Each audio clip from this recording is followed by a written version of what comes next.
4 de março de 1945. O céu da Alemanha estava coberto de fumaça e fogo. O tenente Jonathan Miles, piloto de caça norte-americano, travava uma das batalhas aéreas mais ferozes de sua carreira. Era sua 48ª missão, e segundo as estatísticas, poucos pilotos passavam da quinquésima. Ele sabia disso, mas estava decidido a cruzar a marca, nem que fosse a última coisa que fizesse. Sentia o cheiro de óleo queimado no cockpit, ouvia os gritos pelo rádio e, mesmo assim, mantinha o foco no alvo, à frente. Ele nunca teve tempo para pensar muito na morte, até aquele momento. Ali, mergulhado num céu hostil, entre rajadas antiaéreas e caças inimigos, ele sentia o tempo desacelerar. Cada segundo parecia arrastado, como se o universo estivesse prestes a fazer algo diferente. E então, um clarão. Intenso, puro, sobrenatural. Uma luz branca rasgou o horizonte com violência, como se Deus estivesse riscando o céu com uma faca. Jonathan tentou manobrar, mas foi tarde demais. Um clarão surgiu no céu. Uma luz que não pertencia a nenhuma explosão, a nenhum projétil. E então tudo desapareceu. Não houve dor nem som. Apenas o silêncio total seguido de uma escuridão quase acolhedora. Quando seus olhos se abriram de novo, o mundo havia mudado. Não havia mais guerra, nem fumaça, nem céu europeu. Ele estava em um campo verde, com o som de hélice substituído por um zumbido agudo vindo do alto.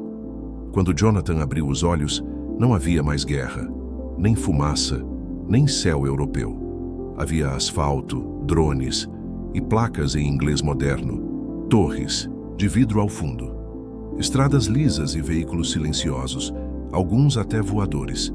Homens com roupas estranhas se aproximavam com cautela. Era como se tivesse acordado em um sonho futurista, ou em um pesadelo com as regras erradas. O motor do avião cuspia fumaça, como se também estivesse em choque. Ele havia pousado, ou melhor, sido lançado, em 2025. Os agentes do governo chegaram antes que ele pudesse entender qualquer coisa. Vestiam preto, falavam com rádios colados ao ouvido e mantinham distância como se ele fosse radioativo. Um helicóptero pousou ao longe.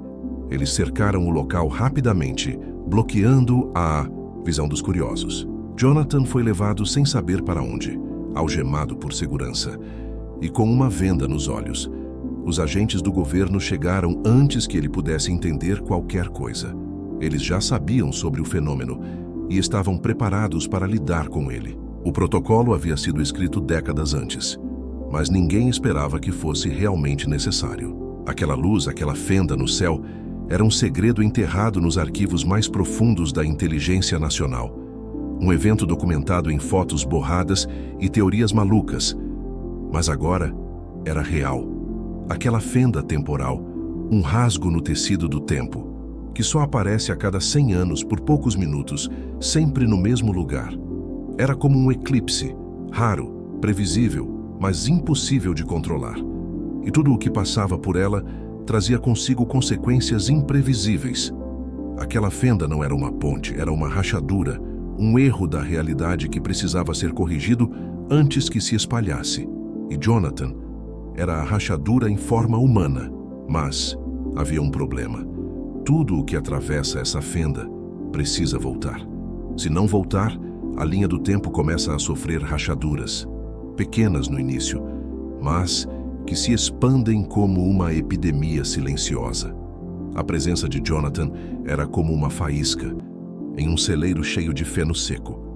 Os primeiros sinais surgiram rápido, documentos desaparecendo dos arquivos, fatos históricos se reescrevendo sozinhos, familiares que esqueciam que existiam. Em poucos dias, datas começaram a se embaralhar. Pessoas com avós que nunca nasceram. Edifícios desaparecendo de um dia para o outro. Uma criança relatou ter encontrado um diário escrito por um avô que nunca existiu. Uma cidade inteira teve sua fundação alterada em registros digitais. O tempo como conhecemos estava sendo reescrito pelas margens.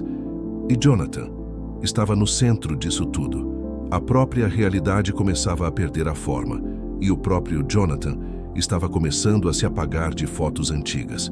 Primeiro, uma imagem de sua unidade no acampamento. Depois, a foto da formatura da aviação. Em cada imagem ele aparecia mais borrado, mais fraco, até desaparecer por completo. Era como se o tempo estivesse tentando apagar sua existência para corrigir o erro. Mas quanto mais tentava, mais tudo saía do lugar. Ele era um anacronismo vivo. E cada segundo que passava em 2025 fazia o mundo rachar um pouco mais. O governo não podia mantê-lo ali, nem estudá-lo por muito tempo. Eles precisavam devolver tudo o que veio com ele. O avião, as roupas, até a munição em seu cinto. Cada peça era uma ameaça. Uma bomba relógio existencial prestes a explodir. E o tempo estava se esgotando. O governo restaurou seu avião. Trouxeram peças de museus, recriaram tecnologias extintas, tudo para permitir o retorno seguro. O trabalho era minucioso, quase artesanal. Os mecânicos usavam luvas, máscaras e diagramas de 80 anos atrás. O avião precisava de tudo exatamente como era no momento em que cruzou a fenda. Até o combustível foi sintetizado para se assemelhar ao da época. Não era uma restauração, era uma ressurreição. Mas havia uma última questão. E se ele não sobrevivesse à travessia de volta? A primeira travessia fora acidental, incontrolável. Agora, ele teria que forçar a reentrada por uma fenda instável. Cientistas estimavam menos de 30% de chance de sobrevivência. Havia risco de desintegração, de ficar preso entre tempos ou de nunca mais existir em lugar algum. Era a missão mais perigosa da vida dele. E a única. Jonathan precisava decidir. Arriscar sua vida por um mundo que ele mal conhecia. Ou ficar e ver esse mesmo mundo colapsar diante de seus olhos. Uma escolha impossível. Ele passou noites em claro, encarando telas, ouvindo o som dos drones ao longe. Claire, uma cientista da equipe, tentou convencê-lo a ficar. Disse que poderiam estudar a fenda, achar outra solução. Mas no fundo ele sabia. Cada minuto que passava era mais uma rachadura no tecido da história. O tempo estava se esgotando. E a última chance de consertar tudo era voar de volta para 1945. Ele vestiu seu uniforme pela última vez. Olhou seu reflexo em um espelho moderno. Estava mais velho, mais cansado, mas mais consciente. Subiu na cabine do avião com mãos firmes, mas o coração partido. Jonathan foi levado à pista. O avião estava pronto. Claire apareceu na última hora segurando uma foto impressa. Era deles dois juntos, mesmo sabendo que aquela memória desapareceria quando ele voltasse. Ela não disse nada, apenas o abraçou. Foi um abraço de despedida, de reconhecimento e de gratidão. O céu tremia, a fenda estava aberta. Os sensores começaram a piscar. As nuvens giravam como um furacão invertido. Era agora ou nunca. Jonathan acelerou, sentiu a vibração do avião e decolou. Pela última vez, e pela segunda vez em sua vida, Jonathan Miles decolou para morrer. Mas desta vez, ele sabia. Sabia o que estava deixando para trás. Sabia o que estava salvando.